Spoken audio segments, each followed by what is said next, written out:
విషాదకరమైనటువంటి వార్త. బొడిగె శోభక్క భర్త బొడిగె గాలన్న నిన్న సాయంత్రం ఆయన చనిపోవడం జరిగింది.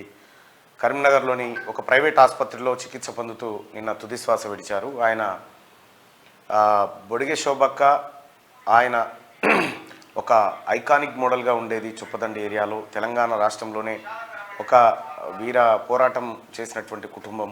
ఆ కుటుంబంలో బొడిగె గాలన్న చనిపోవడం అత్యంత బాధాకరమైనటువంటి విషయం. గాలన్న గతంలో పీపుల్స్ వార్స్లో పనిచేసిండు. ఆ తర్వాత శోభక్కతో వివాహమైంది. శోభక్కతో వివాహం తర్వాత అయితే కొద్దిగా ఆరోగ్యం బాగలేక గత కొంతకాలం నుంచి తీవ్ర ఇబ్బందులు పడుతూ ఉన్నాడు. చాలా అందుకోసమే మొన్నటిసారి చొప్పదండి ఎన్నికల్లో గాలన్న పెద్దగా అంటే శోభక్క కూడా అటు దృష్టి పెట్టలేకపోయింది.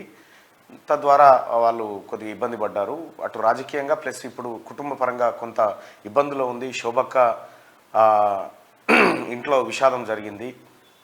గాలన్న ఆత్మకు శాంతి జరగాలని నాకు మిత్రుడు చాలా మంచి ప్రతిసారి నాకు ఫోన్ చేసి అన్న ఇది ఇట్లా చేస్తే బాగుంటుంది, అది అట్లా చేస్తే బాగుంటుంది అని చెప్పి అనేక సార్లు నాకు సలహాలు ఇచ్చినటువంటి గాలన్న ఇక దూరం అవడం నిజంగా అది అత్యంత బాధాకరమైనటువంటి విషయం.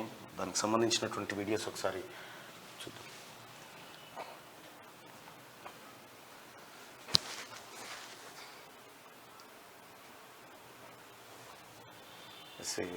ఇదే చనిపోయినటువంటి ఆయన బొడిగె శోభక్క బాగా రోధిస్తూ ఉంది.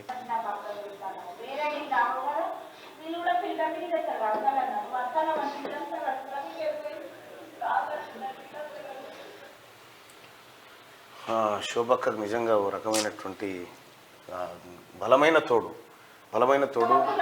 శోభక్క నిర్ణయాల్లో అన్నిట్లలో ముందుంటేటువంటి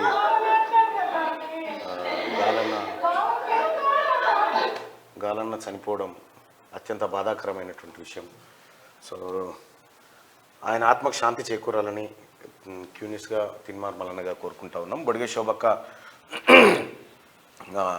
బొడిగె గాలన్న అంత్యక్రియలు ఇవాళ నిర్వహించే అవకాశం ఉంది.